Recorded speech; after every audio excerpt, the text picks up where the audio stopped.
जो हमारे प्रधानमंत्री ने टेररिज्म पे कहा, उस पे पूरी सहमति है। एससीओ समिट की पूरी सहमति उनको मिली। जो हमारी दोस्ती है और बिल्कुल सुदृढ़ रिश्ता है इन देशों के साथ, वो और भी मजबूत बने हैं। जी, जो उन्होंने टेररिज्म के ऊपर कहा वो बिल्कुल वाजिब है और बिल्कुल सही है। और ये पते की बात ये है कि इस बार जो हमारे प्रधानमंत्री ने कहा, वो टियानजिन डिक्लेरेशन जो एससीओ समिट का डिक्लेरेशन था, उसमें ये सारे पॉइंट्स इंक्लूडेड हैं।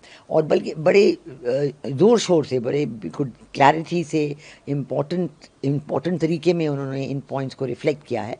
और ये बहुत ही अच्छा सबूत है कि जो हमारे प्रधानमंत्री ने टेररिज्म पे कहा, उस पे पूरी सहमति है। एससीओ समिट की पूरी सहमति उनको मिली।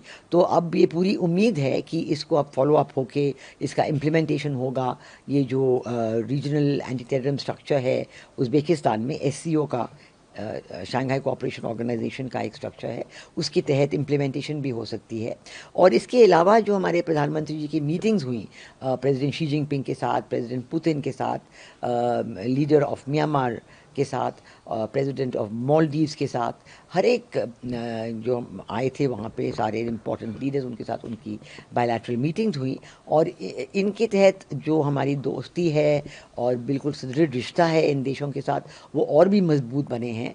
और प्रेसिडेंट शी जिनपिंग के साथ भी हमारी डायरेक्ट डिस्कशंस हुई हैं टेररिज्म पे, क्रॉस बॉर्डर टेररिज्म पे।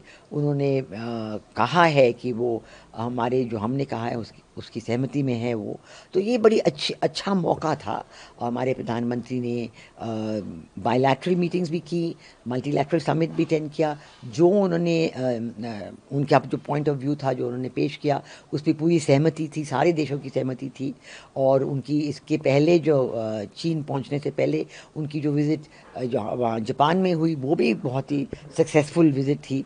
और उसके तहत जो इन्वेस्टमेंट के बारे में, जापानीज़ इन्वेस्टमेंट भारत में आने के लिए, और टेक्नोलॉजी कोऑपरेशन, और मेक इन इंडिया की वो आके यहाँ पे बनाएंगे और अन्य देशों में बेचेंगे अपना सामान।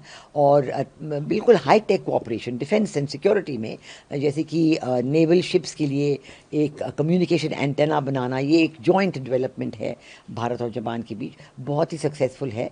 और उम्मीद है कि आगे बहुत ऐसे और भी डेवलपमेंट्स होंगे। मेरा ख्याल है कि जो भारत और रूस के संबंध हैं वो हमेशा सुदृढ़ रहे हैं।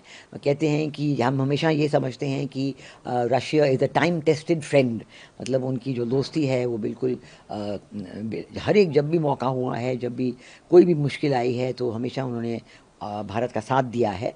और आजकल तो खैर अब पता है कि इतने सालों से यूक्रेन रशिया कॉन्फ्लिक्ट चल रही है, और उसमें भी प्रेसिडेंट पुतिन हमारे प्रधानमंत्री नरेंद्र मोदी जी की बात को बहुत ध्यान से सुनते हैं।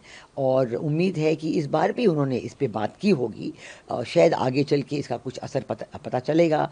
और बायलैटरल अग्रीमेंट, अगर यूक्रेन और रशिया की कॉन्फ्लिक्ट को ख़त्म करने पे कोई बायलैटरल एग्रीमेंट ज़रूर हो सकता है। तो उम्मीद है कि बायलैटरल रिलेशंस भी सुदृढ़ होएं। और ये जो यूक्रेन रशिया कॉन्फ्लिक्ट, इस पे भी जो उनकी बातचीत हुई होगी, इसका भी फ़ायदा हम लोग बहुत जल्द देखेंगे।